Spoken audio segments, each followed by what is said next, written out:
السلام علیکم ورحمۃ اللہ وبرکاتہ۔ میرے محترم بھائیوں اور بہنوں، رمضان المبارک کی بابرکت راتوں میں ایک ایسی عظیم رات بھی آتی ہے جس کی قدر و قیمت کا اندازہ خود قرآن کریم نے اس طرح بیان کیا ہے کہ لیلۃ القدر خیر من الف شہر۔ ترجمہ: لیلۃ القدر ہزار مہینوں سے بہتر ہے۔ سوچئے، ایک ایسی رات جس کی عبادت 1300 سال سے بھی زیادہ عبادت کے برابر ہو، اگر کوئی مومن اس سے محروم رہ جائے تو اس سے بڑی محرومی اور کیا ہو سکتی ہے۔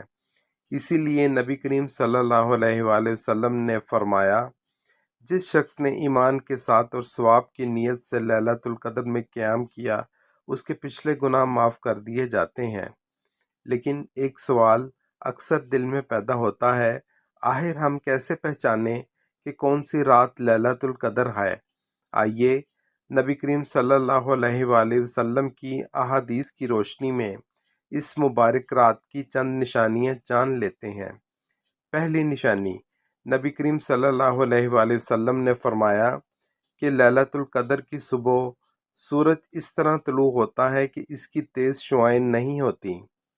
دوسری نشانی، یہ رات انتہائی معتدل ہوتی ہے، نہ زیادہ گرمی ہوتی ہے اور نہ ہی سردی، بلکہ ایک عجیب سکون اور اعتدال محسوس ہوتا ہے۔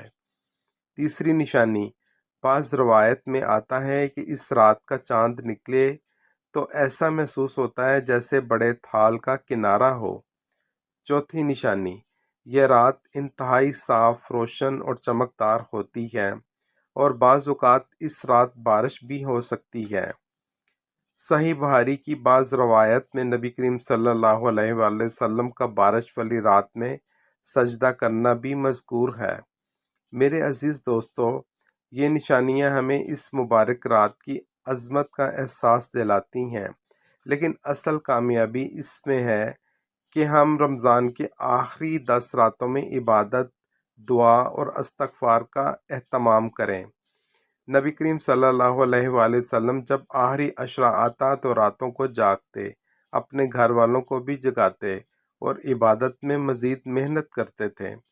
لہٰذا آج کی عہد کریں کہ ہم ان مبارک راتوں کو نماز، قرآن، دعا اور استغفار سے آباد کریں گے، تاکہ اللہ ہمیں بھی لیلۃ القدر کی برکتوں سے حصہ عطا فرمائے۔